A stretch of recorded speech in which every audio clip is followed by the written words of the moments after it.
반갑습니다. 서울대학교 국제대학원 이수영 교수입니다. 제 전문 분야는 빅데이터를 통계적 기법을 이용해서 분석하는 실증경제학 혹은 응용 계량 경제학이라고 불리는 분야입니다.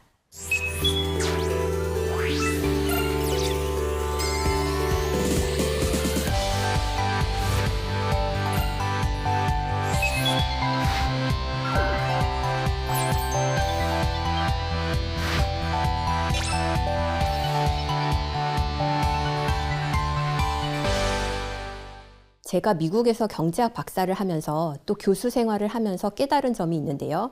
경제학은 현실 사회에서 필요한 부분, 어려운 문제를 해결하는 데 직접적으로 도움이 될 수 있다는 점이었습니다. 오늘 제 강의는 경제학이 수업용 과목, 딱딱하고 어려운 학문이 아니라 실제 현실에 직접적으로 도움을 주는 학문이라는 것을 4가지 사례를 가지고 이야기해 보려고 합니다. 오늘의 키워드는 경제학의 쓸모입니다. 본격적인 논의에 앞서서 우선 경제학이 어떠한 학문인지 잠시 살펴보겠습니다.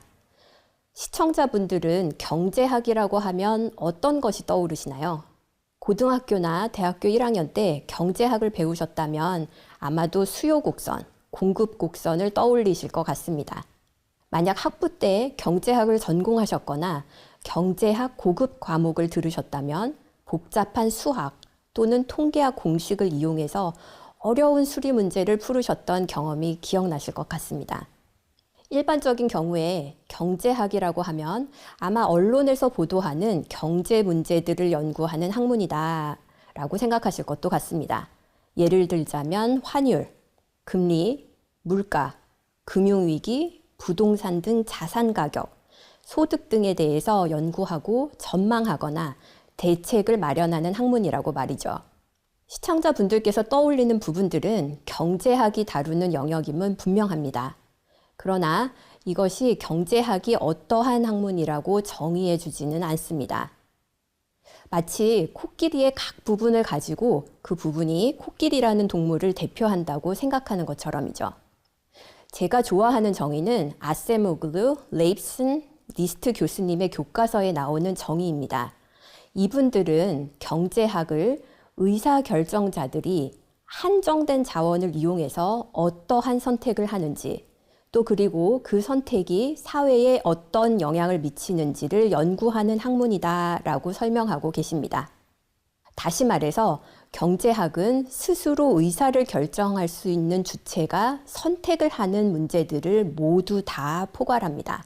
그런 의사결정 주체가 개인일 수도 있고 가정일 수도 있고 기업이나 정부, 국가일 수도 있습니다.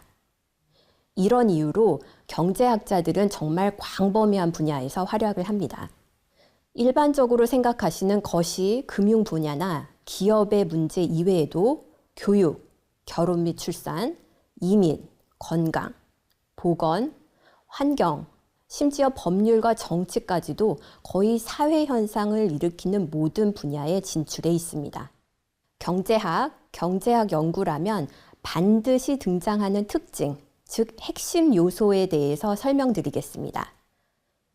앞서 언급한 아세모글루, 레입슨, 리스트 교수님들의 의견을 따르면 경제학은 3대 특징을 보이는데요. 그 특징은 최적화, optimization, 균형, equilibrium, 실증, empiricism입니다. 우선 최적화에 대해서 살펴보겠습니다. 경제학에서는 개인이나 기업, 국가 등 의사결정 주체가 어떠한 선택을 할 때 주어진 상황에서 본인에게 최선의 선택을 한다고 가정합니다. 최선의 선택이라는 것을 경제학 용어로는 최적화를 한다라고 표현을 합니다. 다시 말해서 경제학은 사람들이 어떠한 행동을 취할 때 막무가내로 그 행동을 하기로 결정한 것이 아니라 여러 가지 옵션들 중에서 본인 입장에서 가장 유리한 것을 골랐다고 해석을 하는 것입니다. 최적화라는 해석 방식에 대해서 거부감을 가지시는 분들도 계실 수 있습니다. 사람들이 어떻게 항상 최선의 선택을 할 수 있느냐, 이렇게 말이죠. 이 부분은 다음번 키워드인 경제학에 대한 흔한 오류를 살펴볼 때 다시 말씀드리겠습니다. 두 번째 경제학 특징은 균형입니다. 경제학에서 균형이라는 개념은 의사결정자들이 자신의 선택을 더 이상 바꾸지 않는 안정적인 상황을 지칭합니다. 영어 표현 중에 tit for tat이라는 것이 있습니다. 한국어 표현 중에는 받은 대로 돌려준다와 비슷한 개념입니다. 즉, 두 사람이 있을 때 지난번에 상대방이 나에게 친절을 베풀었으면 이번에 나도 상대방에게 친절을 베풀고요. 반대로 상대방이 이전에 나에게 적대적으로 대했다면 나도 이번에는 똑같이 적대적인 행동을 취하는 전략을 말합니다. 만약 사람들이 이 tit for tat 전략만을 사용한다고 한다면 오직 두 가지 종류의 균형만이 존재합니다. 이 두 사람이 계속 우호적인 관계를 유지하거나 아니면 이 두 분이 계속 적대적인 관계를 유지하는 것이지요. 경제학에서 사람의 행동, 선택을 예측할 때는 특정한 시점에 보이는 행동을 계속한다고 예측을 하는 것이 아니라 사람들의 행동들이 균형에 이르기까지 그 경로와 그 균형 상태에서 어떠한 행동을 하는지 연구합니다. 마지막 세 번째 특징은 실증입니다. 경제학자들이 연구하는 연구물은 궁극적으로 현실의 뿌리를 내리고 있습니다. 이를 실증이라고 표현합니다. 경제학 중에 이론 경제학이라는 분야가 있습니다. 이것은 수학과 통계학 기법을 이용해서 수리 문제를 푸는 분야입니다.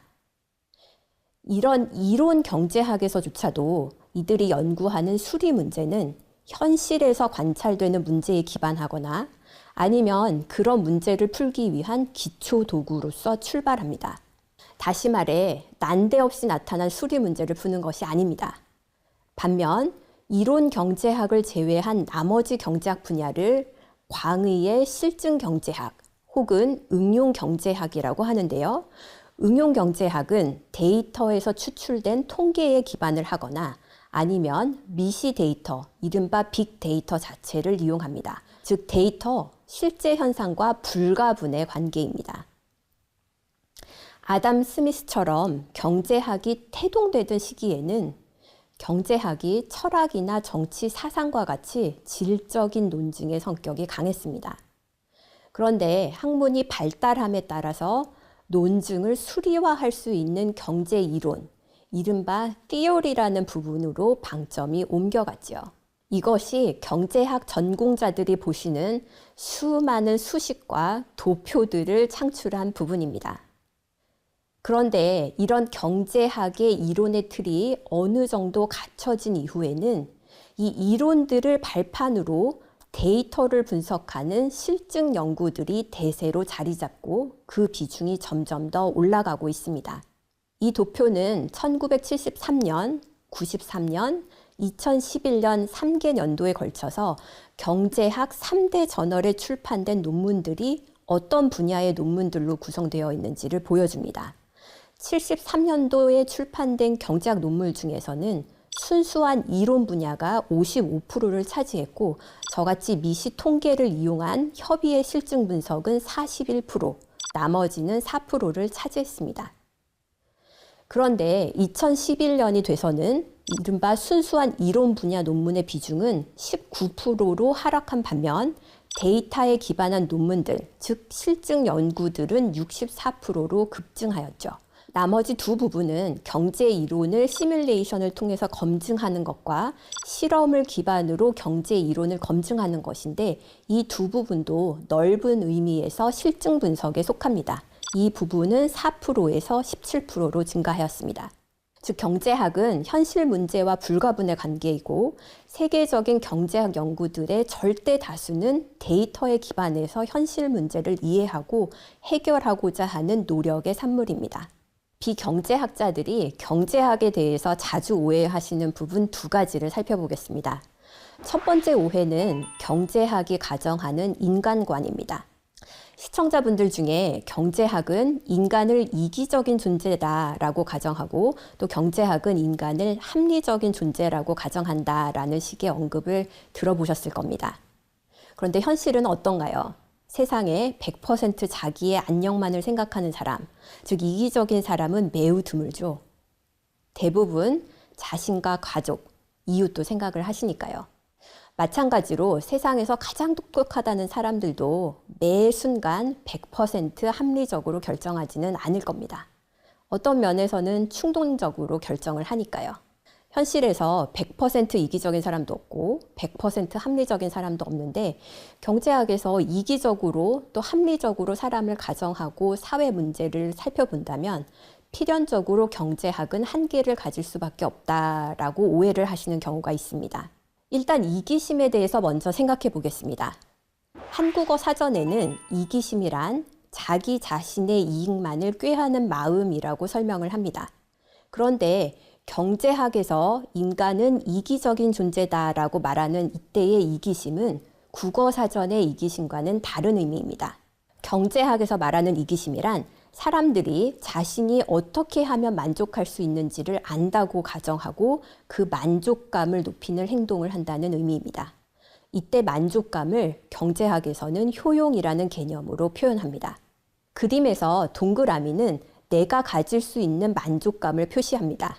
화면에 보이는 분은 본인의 만족감이 오직 자신의 안녕만에만 달려있지요. 왜냐하면 다른 요소가 전혀 없으시니까요.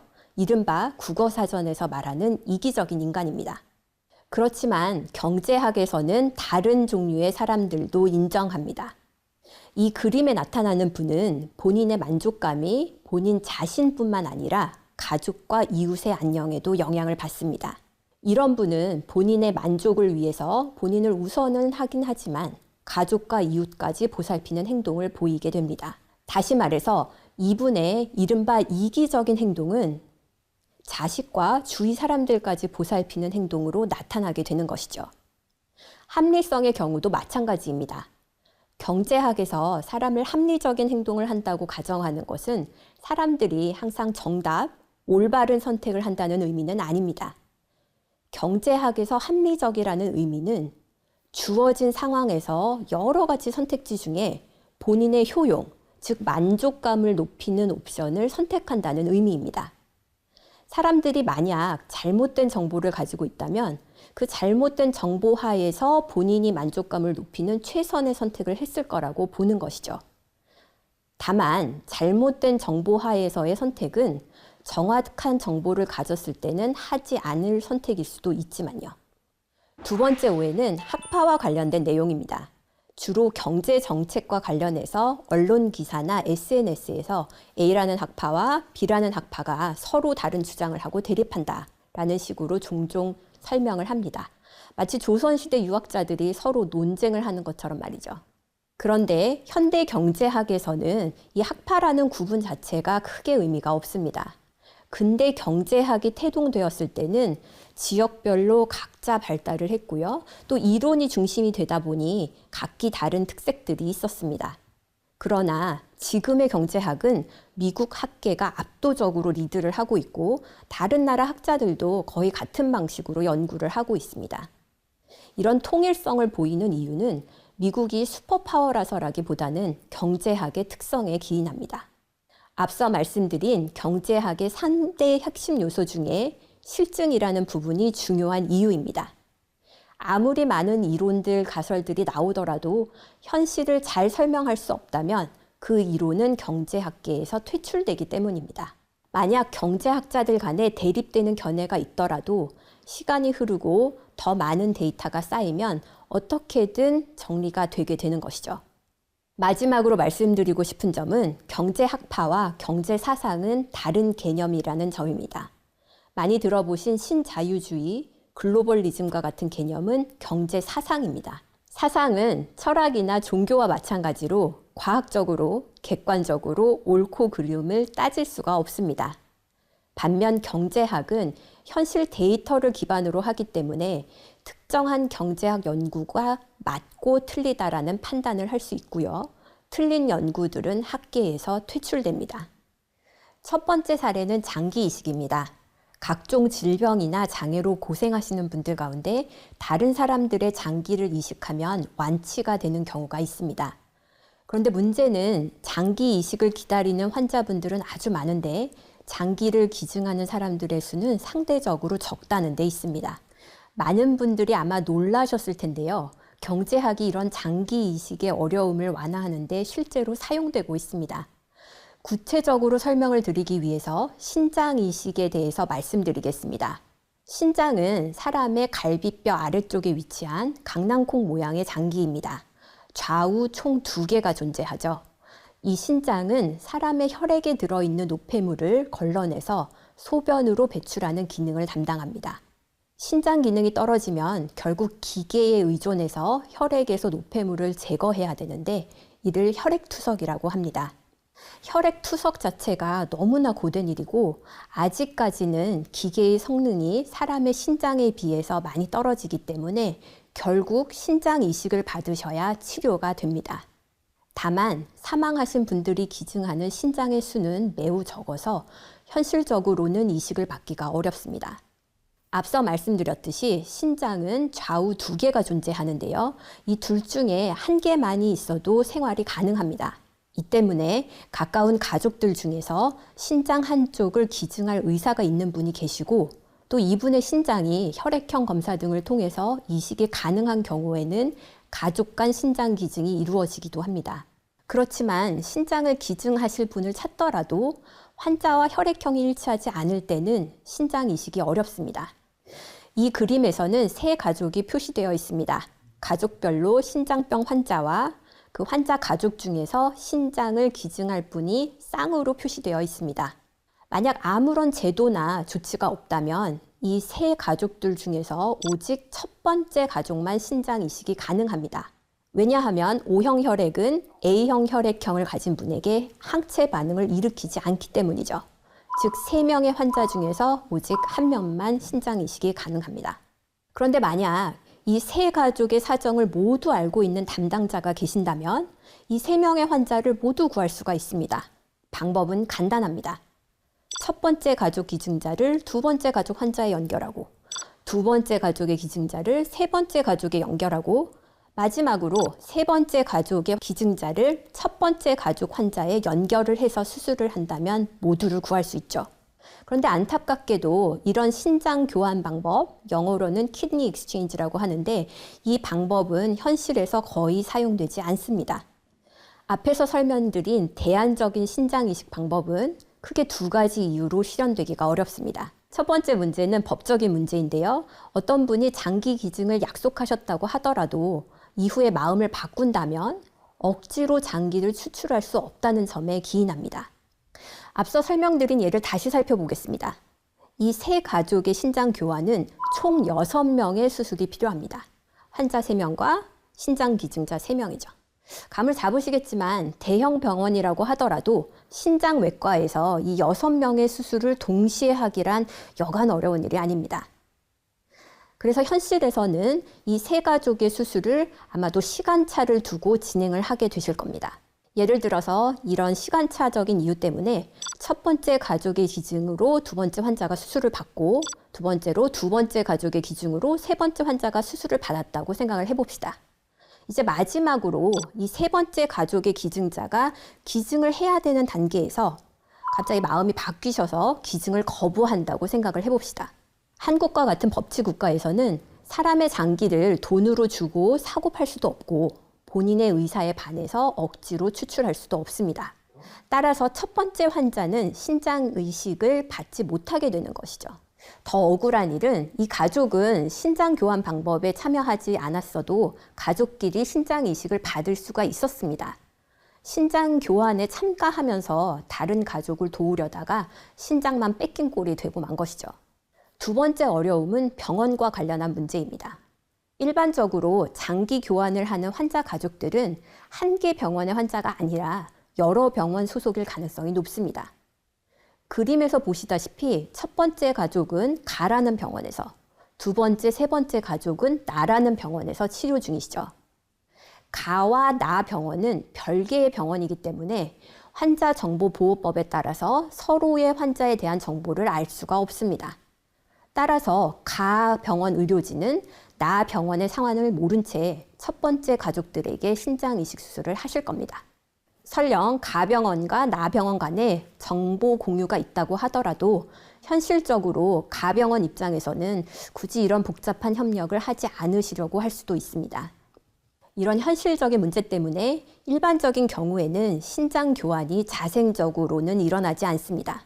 한국에서도 일부 시도가 있긴 있었습니다만 현재는 잘 운영되지 않습니다.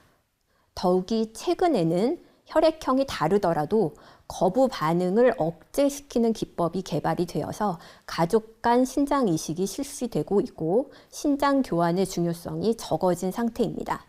그럼에도 불구하고 의학적으로는 혈액형을 교차한 신장 이식보다는 혈액형을 맞춰서 항체 반응이 적은 신장을 이식하는 것이 좋다고 합니다. 그 이유는 교차 이식을 위해서 추가적인 과정이 필요한데 이 과정에서 기증받은 신장의 질이 떨어질 수 있기 때문이죠. 자, 이제 경제학자들이 어떻게 문제를 해결했는지 설명드리도록 하겠습니다. 미국에서는 지역별로 신장 교환 네트워크가 구축되어 운영되고 있습니다. 이 네트워크에는 여러 병원의 신장외과들이 정보를 공유하고 신장 교환 이식에 참여하는 자율단체입니다. 경제학자들이 기여한 부분은 환자나 그 가족, 병원들에게 이 지역 네트워크에 참여하는 것이 손해가 아니라 더 큰 이득이 되도록 설계를 한 것입니다. 우선 환자와 가족의 입장을 살펴보시죠. 첫 번째 가족은 네트워크에 참여를 하던 안 하던 가족 간 이식이 가능한 경우였습니다. 이 경우에 네트워크에 가입해서 더 좋은 결과를 거둘 수 있도록 기증자를 찾을 때 원래 환자 가족보다 더 좋은 신장을 제공할 수 있는 분을 연결시켜주면 됩니다. 그러면 환자 입장에서는 가족 간 이식을 할 때보다 다소간의 위험은 있지만 더 건강하고 좋은 신장을 받을 수 있기 때문에 기꺼이 신장 교환에 참여할 의사가 있으시게 되겠죠. 다음으로 병원의 입장을 생각해 봅시다. 가라는 병원은 네트워크에 참여를 하던 안 하던 수술을 단 한 건만 하게 됩니다. 굳이 참여할 이유가 없다는 것이죠. 그렇지만 추후 신장 교환에서 가라는 병원에 우선순위를 주어서 수술 건수를 높일 수 있게 해준다면 이 문제가 사라지게 됩니다.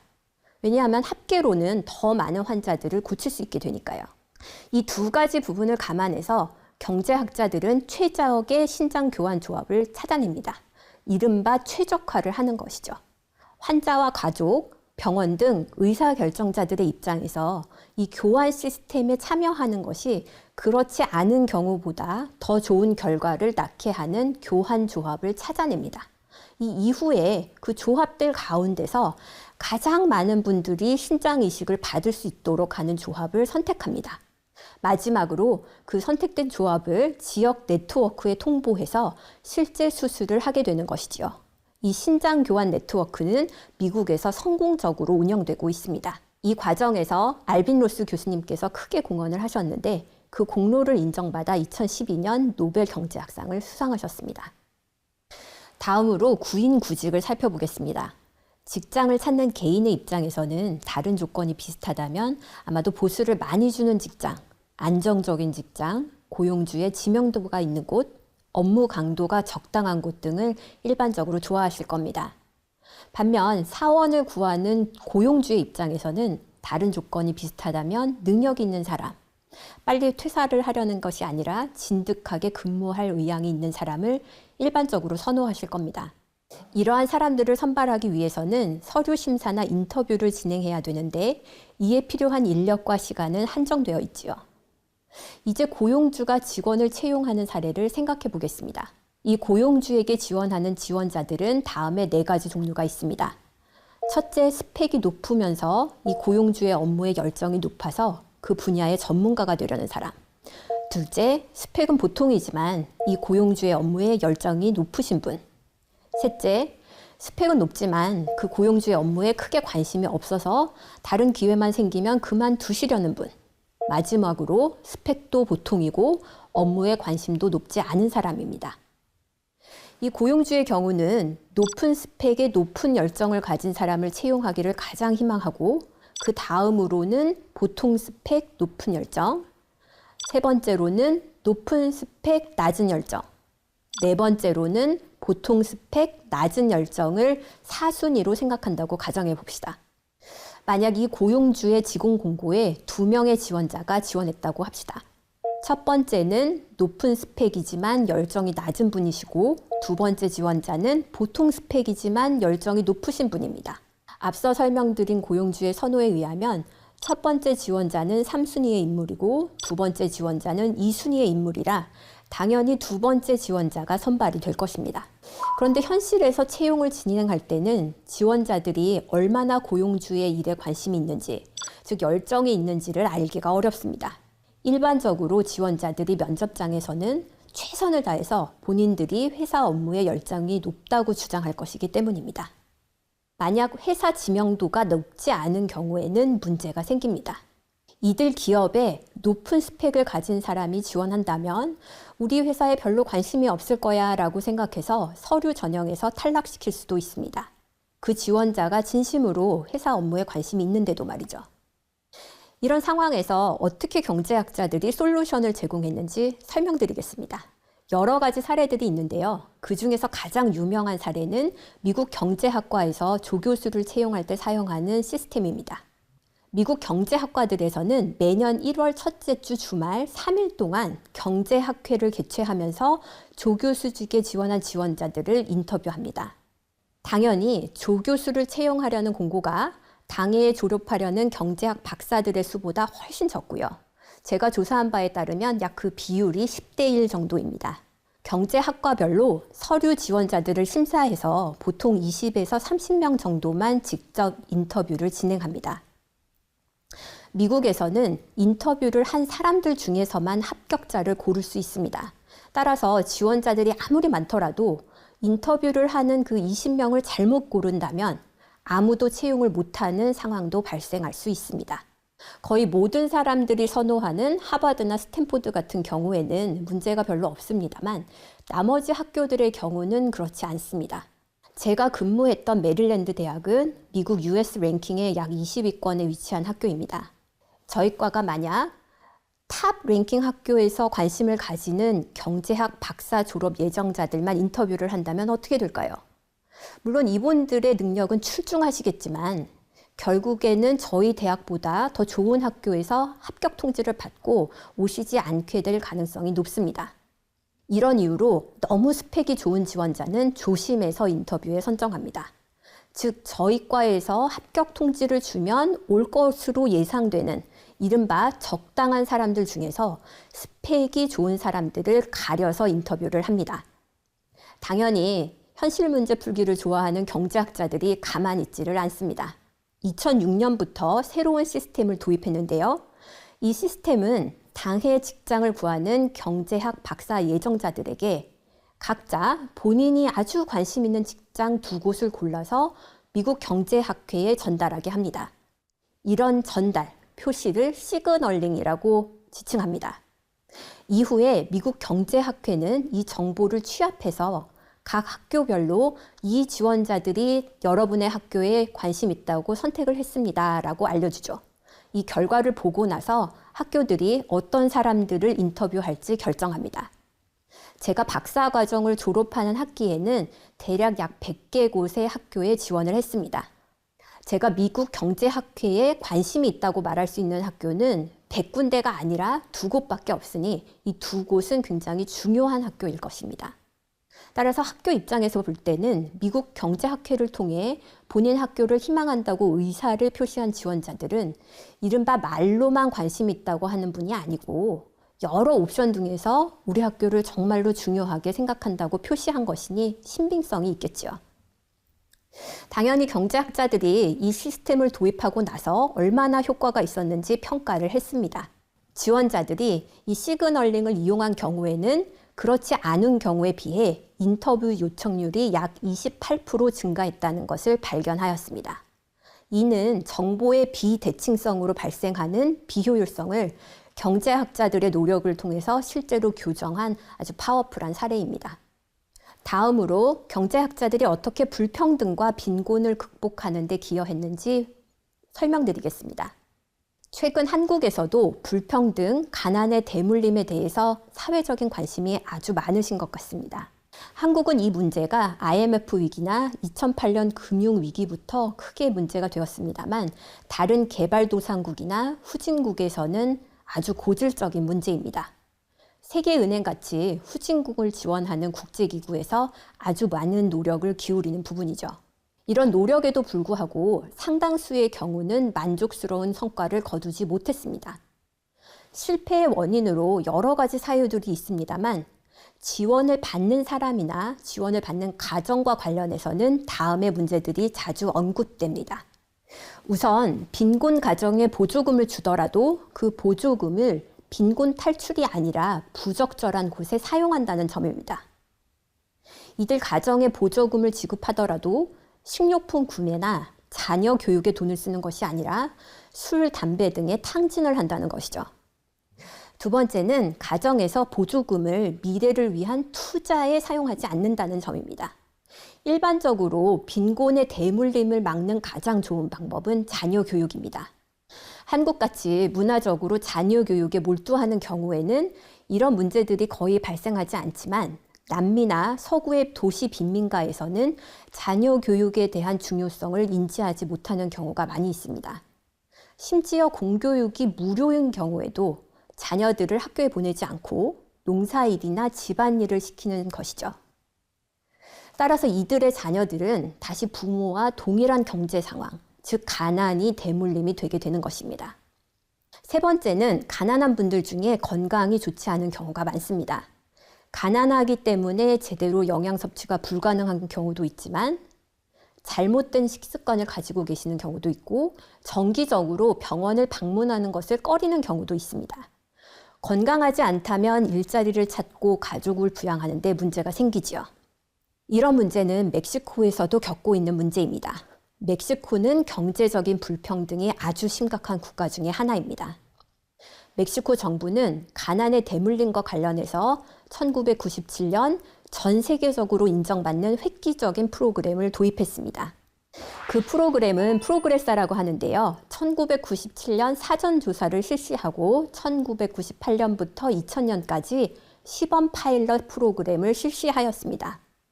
이후에 정책이 효과적인 것을 확인한 다음에 2000년 5월부터 전국적으로 확대하여 적용하였습니다.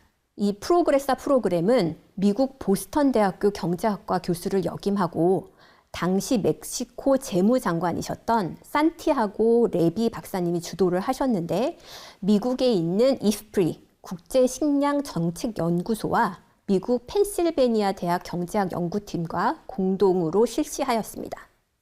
이 프로그램은 여러 가지 면에서 빈곤구제 정책의 모범으로 불리는데요.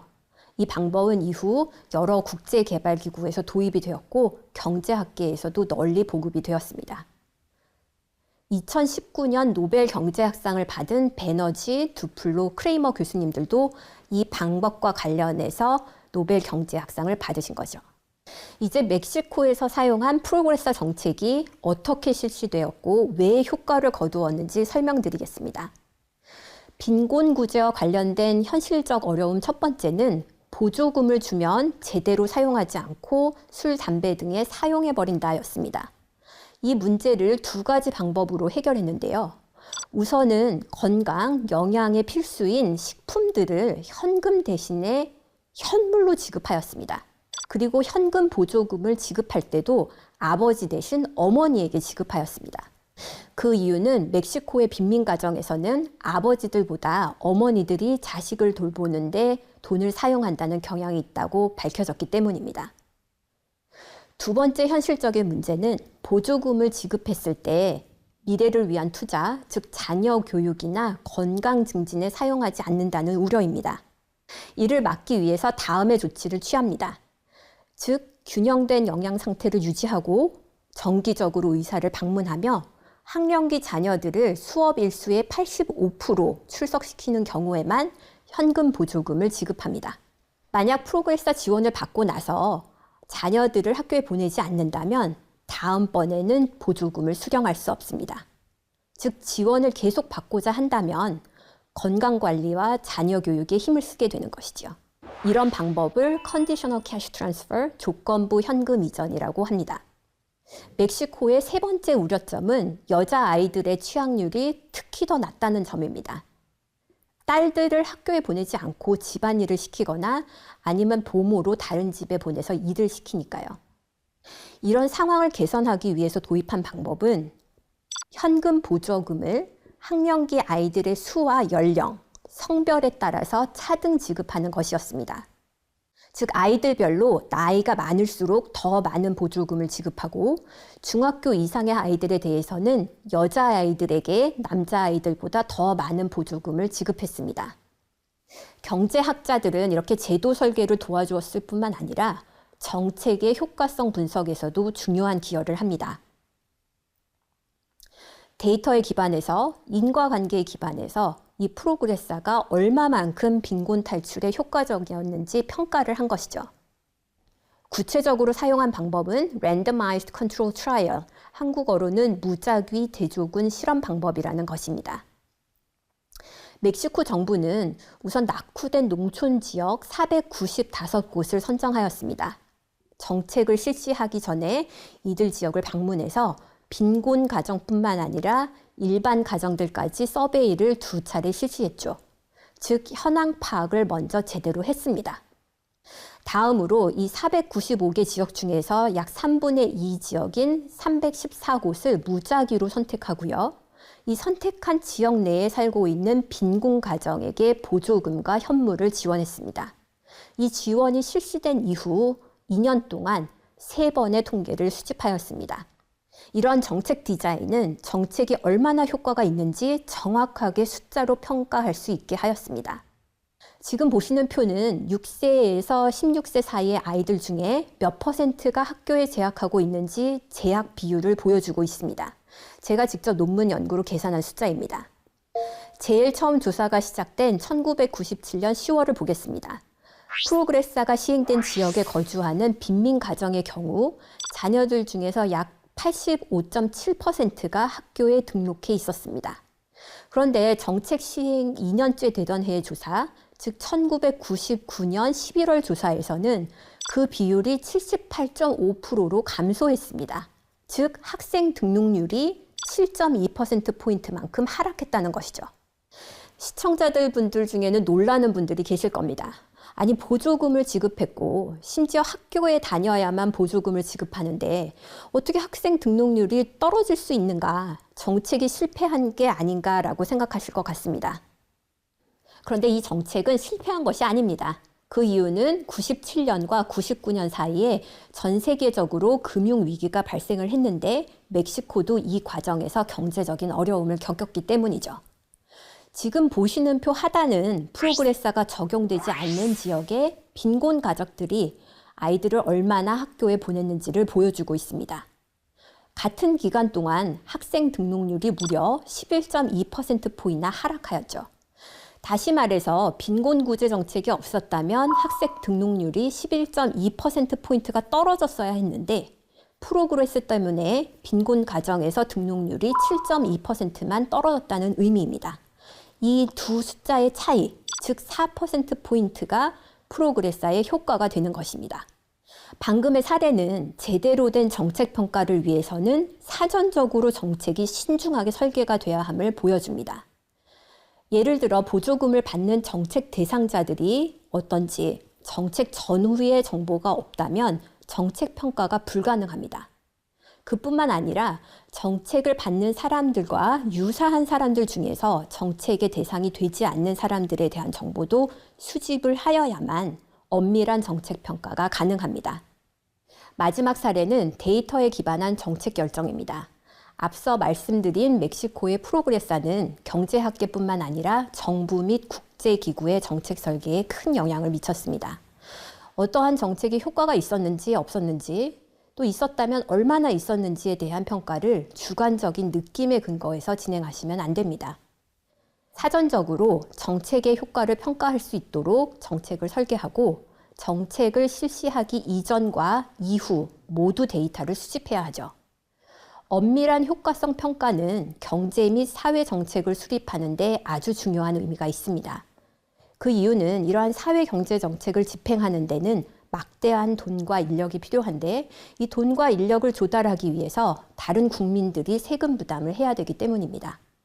어떤 정책이 비용은 드는데 원래 추구했던 목표를 달성하지 못한다면 그런 정책을 위해서 다른 사람들에게 희생을 강요한다는 것이 말이 되지 않기 때문입니다.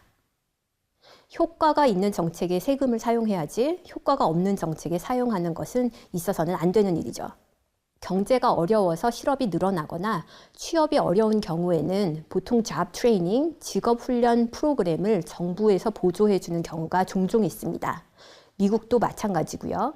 이런 프로그램들은 궁극적으로 취업률을 올리려는 목적으로 도입됩니다만 많은 경우에는 효과성이 없는 것으로 밝혀졌습니다. 예를 들어 미국에서 1982년에 도입된 직업훈련 프로그램의 경우는 경제적으로 어려운 젊은이들과 성인들을 대상으로 제공되었습니다. 앞서 보신 멕시코 프로그레사처럼 무작위로 사람들을 2개 그룹으로 나누고요. 한 그룹은 직업교육 훈련을 제공하고 다른 그룹은 직업교육 훈련을 제공하지 않는 무작위 대조군 실험을 실시하였습니다. 1987년에서 89년 총 3년간 추적 관찰한 결과 훈련을 받은 그룹, 즉 실험군과 훈련을 받지 않은 그룹, 즉 대조군, 이 두 그룹 간의 취업률이나 취업한 경우의 임금에 있어서 통계적으로 의미 있는 차이를 발견하지 못했습니다. 즉 직업훈련 교육을 받으나 받지 않으나 취업률이나 임금에 있어서 차이가 없다는 의미입니다. 아주 일부 그룹에서는 긍정적인 효과가 보고되고는 있지만 전반적으로는 그렇지 않았습니다. 즉 막대한 돈을 직업훈련에 들였지만 실제로 취업률이 높아지지 않았다는 것이죠. 경제학계에서는 데이터와 통계의 기초에서 정책의 효과성을 분석하는 연구를 오랜 기간 동안 진행해 왔습니다. 그렇지만 실제로 이러한 평가 방법이 제도적으로 도입된 것은 비교적 최근입니다. 멕시코 프로그레사 이후 국제개발사업과 관련해서는 무작위 대조군 실험 기법이 스탠다드로 사용되고 있고요. 세계은행, UNDP, 미주개발은행 등의 기구에서 보편적으로 사용됩니다. 미국의 대외 원조기구인 USAID도 2019년부터 통계학에 기초한 효과성 분석을 공식적으로 도입했지요. 국내 정책 수립에 있어서는 Evidence-Based Policy Making, EBPM이라는 이름으로 2017년 미국, 2019년 일본에서 도입되어 실행 중입니다. 이 EBPM은 국가 사업을 수립하기 전에 어떻게 데이터를 수집하고 관리하며 사업의 효과성을 평가할 것인지 사전 계획을 수립하도록 규정하고 있습니다. 이런 노력들은 시스템적으로 정책의 효과성을 평가하고 효과가 낮은 정책은 폐기하고 높은 정책은 확대해서 정책의 효율성을 높일 것으로 기대되고 있습니다.